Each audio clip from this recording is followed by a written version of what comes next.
Economy का जो doubt है उसमें पहला टॉपिक है अपना जीडीपी। जीडीपी हो गया क्या? जैसे देश में किसान है ना, एक किसान ने सपोज कर गन्ना बोया, तो गन्ने का जो प्रोडक्शन है, प्रोडक्शन जितना भी करा उसका मूल्य है, तो किसान के लिए उसकी जीडीपी होगी कि वो जो उसने उत्पादन करा उसका क्या मूल्य है। ऐसे पूरे देश की अगर बात करें तो सब बोल रहे हैं जीडीपी। हिंदी में क्या है? अकाउंटिंग ईयर में, किसी भी अकाउंटिंग ईयर में या लेखा वर्ष में, हिंदी में बोल लेंगे लेखा वर्ष, वित्तीय वर्ष, किसी भी वर्ष में देश के अंदर उत्पादित सभी अंतिम वस्तुएं एवं सेवाएं का मूल्य, जैसे किसान का है ना, किसान ने तो गन्ना बोया, उन्हें एक किसान ने गन्ना बोया, गन्ने का जो मूल्य निकला उसका प्रोडक्शन कर गया, जितना भी गन्ने बिका, तो उसका जो मूल्य है वो तो किसान के लिए होगी। ऐसे पूरे देश के लिए मैं उत्पादित अंतिम वस्तुएं एवं सेवाओं का मूल्य जीडीपी है, सेवाओं का मूल्य।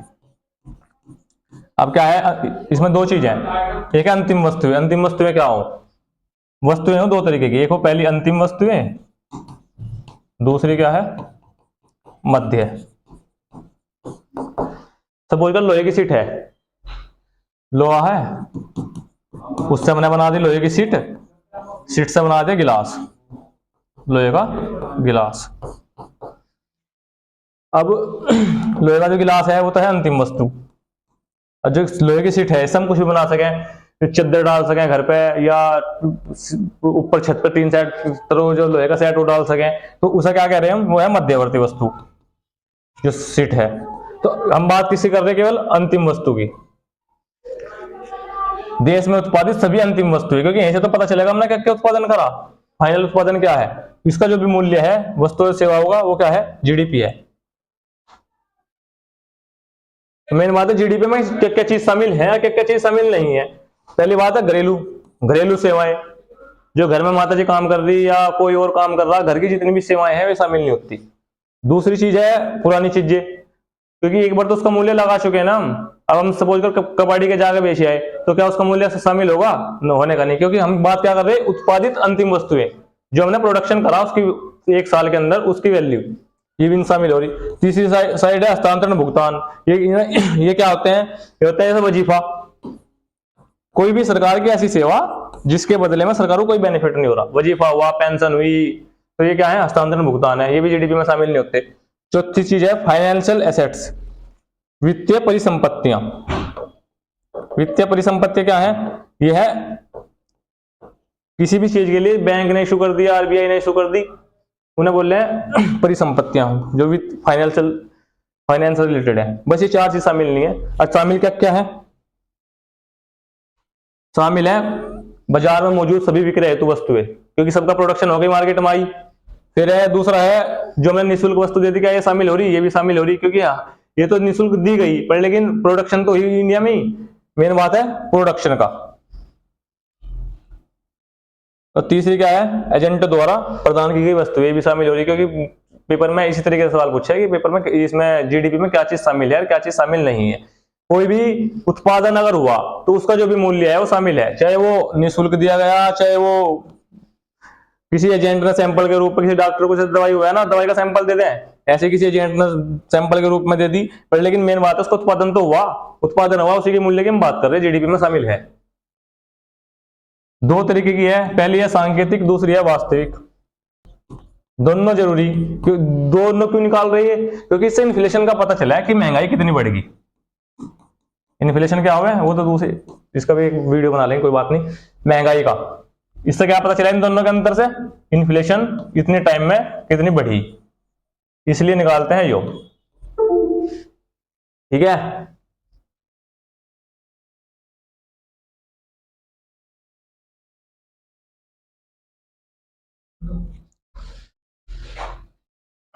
अब बात कर रहे थे हम अंतिम वस्तुएं, क्या रहे? अंतिम वस्तुएं शामिल हो रही। अंतिम वस्तुएं किस तरीके की बताई थी मैंने? बता रहा, दो तरीके की। पहली क्या हो? कैपिटल। कैपिटल में क्या है? जो हम इन्वेस्ट के लिए दोबारा यूज कर रहे हैं, जैसे ट्रैक्टर, अंतिम वस्तु जैसे ट्रैक्टर का उत्पादन हो गया, ट्रैक्टर किसी कंपनी ने बना दिया, तो इसे हम दोबारा भी तो प्रोडक्शन करने के लिए यूज कर रहे हैं, इसे बोल रहे हैं इन्वेस्ट एक तरीके से। तो ये क्या है, तो कैपिटल वस्तु है। दूसरी है उपभोग के लिए, उपभोग के लिए, जैसा बर्गर है, जब तक पाव बाजार में था, जब तक ये मध्यवर्ती वस्तु है, और जैसे ही ये मार्केट में खाने के लिए इसका बर्गर बन गया, तो ये क्या बन गई, बर्गर क्या बन गया, उपभोग के लिए अंतिम वस्तु। ठीक है, इससे पहले पाव से पहले क्या था, मैदा था। मैदा भी ये क्या है, मध्यवर्ती वस्तु है। ये वस्तु छांटने को आ जा, कौन सी मध्यवर्ती वस्तु है, कौन सी अंतिम वस्तु है, कौन सी कैपिटल वस्तु है। कैपिटल वस्तु ये सभी वस्तुएं हैं जिन्हें हम दोबारा से यूज कर रहे इन्वेस्ट के लिए, दोबारा से फिर उन्हें यूज करके प्रोडक्शन करा जा सके, ये सब कैपिटल वस्तु है। ठीक है, और क्या था इसमें, जीडीपी इसमें एक है,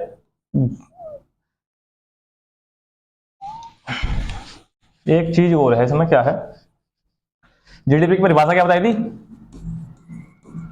एक वर्ष लेखा वर्ष में उत्पादित अंतिम वस्तुओं का मूल्य, अंतिम वस्तुएं एवं सेवाओं, वस्तु सेवा का मूल्य देश के अंदर, देश के अंदर या मतलब घरेलू सीमा, घरेलू सीमा के अंदर। अब ये क्या है, देश के अंदर घरेलू सीमा दोनों में अंतर है।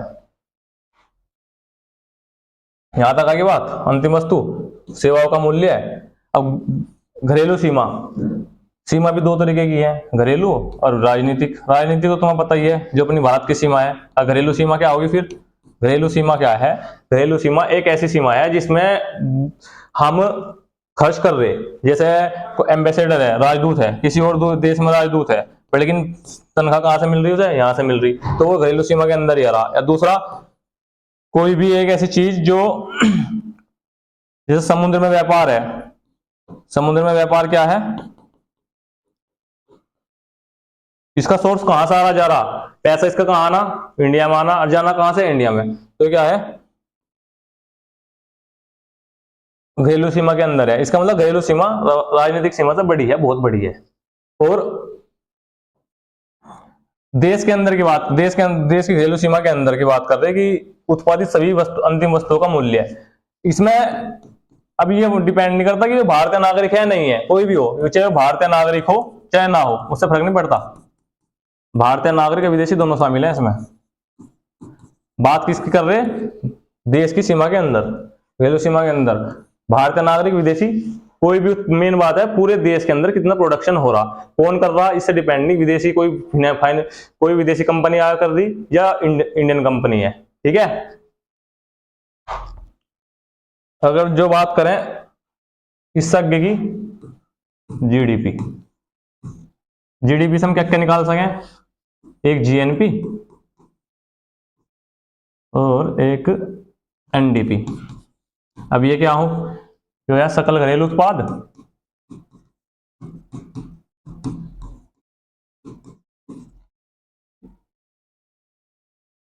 ग्रोस डोमेस्टिक प्रोडक्ट,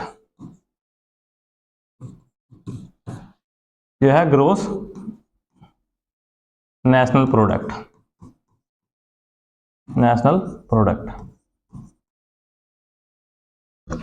सकल राष्ट्रीय उत्पाद, जो क्या है नेट डोमेस्टिक प्रोडक्ट। जीडीपी में तो सारी वस्तुएं, अंतिम वस्तुओं का, सेवाओं का मूल्य आ गया, वो है जीडीपी में, देश के अंदर जितना भी उत्पादित हुआ। जीएनपी क्या है, ग्रोस नेशनल प्रोडक्ट, सकल राष्ट्रीय उत्पाद। उसमें क्या था, उसमें था देश के अंदर, घरेलू सीमा के अंदर उत्पादित सभी वस्तुओं का, अंतिम वस्तुओं का मूल्य, चाहे वो विदेशी है चाहे वो देश का नागरिक है। इसमें क्या है, इसमें है देशवासियों द्वारा, देशवासियों द्वारा उत्पादित, देशवासियों द्वारा उत्पादित कहीं भी, पूरे विश्व में, वर्ल्ड में कहीं भी उत्पादित अंतिम वस्तु एवं सेवाओं का मूल्य। ठीक है, यह देशवासियों द्वारा कहीं भी वर्ल्ड में कहीं भी उत्पादित अंतिम वस्तु एवं सेवाओं का मूल्य। इसे क्या बोल लेंगे, जीएनपी। निकाल लेंगे कैसे, हमेशा जब ये डोमेस्टिक है बस ये एन चेंज हो रहा, डोमेस्टिक से कहां चले गए हम, नए राष्ट्रीय पे आ गए। जो घरेलू उत्पाद था, घर घर की बात थी, जो कहां चले गए, नेशनल पे आ गए। तो जीडीपी, जीएनपी कैसे निकाल लेंगे, जीएनपी निकाल लेंगे जीडीपी में से अगर हम घटा दें net factor income from abroad, मतलब विदेशों द्वारा देश से अर्जित आय और देशवासियों द्वारा विदेशों से अर्जित आय। हिंदी में बोल लेंगे तो क्या,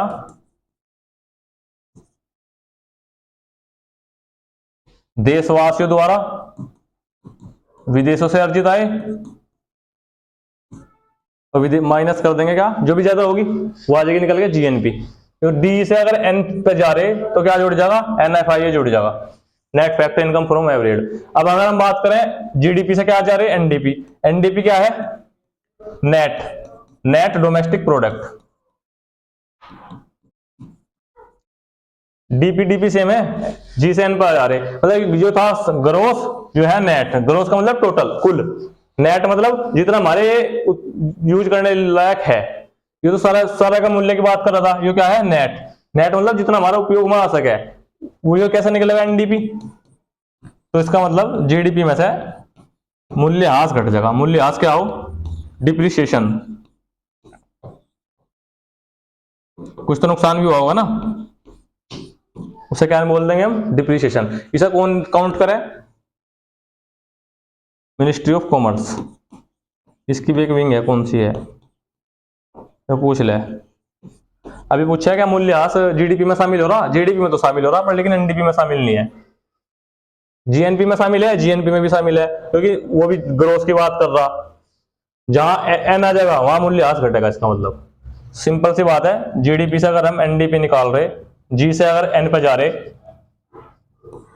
तो मूल्यह्रास घटेगा, और जी ये वाला पे जा रहे तो इसका मतलब एनएफआईए घटेगा। ठीक है, अब जीडीपी होगी, जीएनपी होगी, एनडीपी होगी। अब बात करें एनएनपी की। अब एनएनपी क्या बन जाएगी, फिर एन तो सेम था, डी से एन पर आ रहे, इसका मतलब एनडीपी में से क्या घटा देंगे, एनएफआईए घटा देंगे, net factor income from abroad. ठीक है, एनडीपी कैसे निकलेगी, जीडीपी में से क्या घटा देंगे, मूल्यह्रास घटा देंगे। ये फॉर्मूले आजकल पूछ रहा पेपर में। ठीक है, जो निकल गई एनएनपी। एनएनपी दो तरीके की हुआ है, एक क्या स्थिर पे, स्थिर मूल्य वही बेसिक जो है 2011-12 वाले, एक है चालू पे। तो चालू मूल्य पे एनएनपी है, सब बोल रहे हैं हम राष्ट्रीय आय फिलहाल के टाइम में। राष्ट्रीय आय क्या है, चालू मूल्यों पर एनएनपी, इसे क्या बोल रहे हैं हम, राष्ट्रीय आय। स्थिर मूल्य पर एनएनपी 2011-12 वाले पे तो फिलहाल आप बोल रहे हैं, लेकिन पहले, अब से पहले किस पे थे, स्थिर मूल्य पे काउंट कर रहे थे, अब किस पे काउंट कर रहे, चालू मूल्य पे। ठीक है, आज की डेट में जो अभी जो मोदी गवर्नमेंट में चेंज हुआ है, वो 16 के आसपास, शायद 15-16 के आसपास स्थिर मूल्य पे। उससे पहले स्थिर मूल्य पे जीडीपी निकलती थी, और स्थिर मूल्य पे जीडीपी ही वास्तविक स्थिति बताया देश की क्या है, लेकिन अब किस पे काउंट कर रहे हैं हम, चालू मूल्य पे। वर्ल्ड में अभी भी वही चल रही बहुत से देशों में। ठीक है,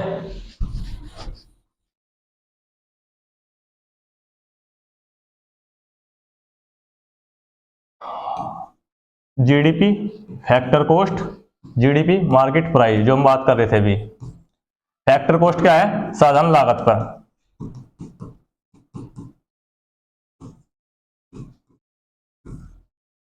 जीडीपी फैक्टर कॉस्ट क्या है, साधारण लागत पर। इसमें क्या है कि जितना उत्पादन हुआ उसका मूल्य साधारण लागत पर, अब वो मार्केट में बिकने के लिए आई तो इस पर क्या लगा दिया सरकार ने, टैक्स। वो कौन सी जीडीपी है, वह मार्केट प्राइस की GDP. GDP of market price कैसे निकल, मार्केट प्राइस पे कैसे निकलेगी, जीडीपी ऑफ फैक्टर क्या है, जिस किसान ने गेहूं सपोज करो उत्पादन करा, उसका कुल मूल्य प्लस एनआईटी। एनआईटी मतलब नेट अप्रत्यक्ष कर, इनडायरेक्ट टैक्स। इसकी वैल्यू क्या है,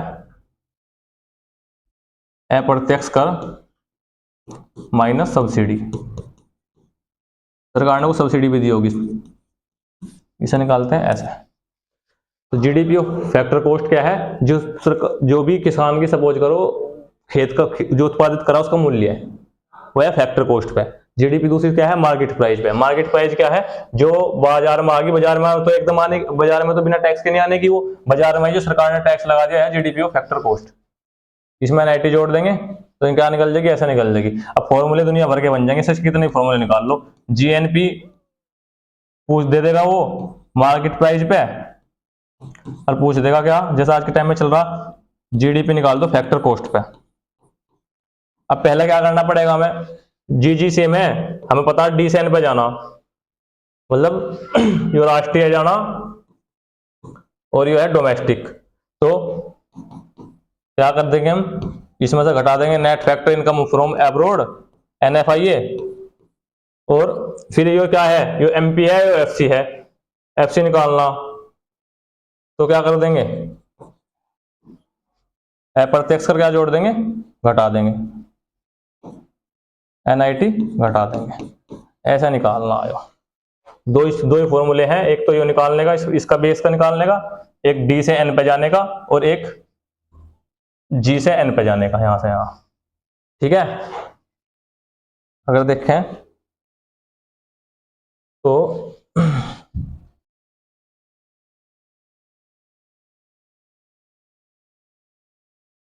अब हमारे पास फॉर्मूले हो गए कहीं, GDP, GNP, NDP, NNP, factor cost, factor cost, factor cost, factor cost.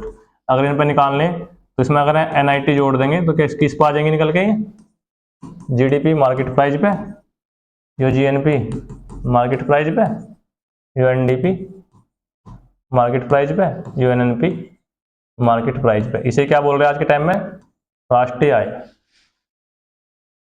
ठीक है, ये है, हो गया भाई।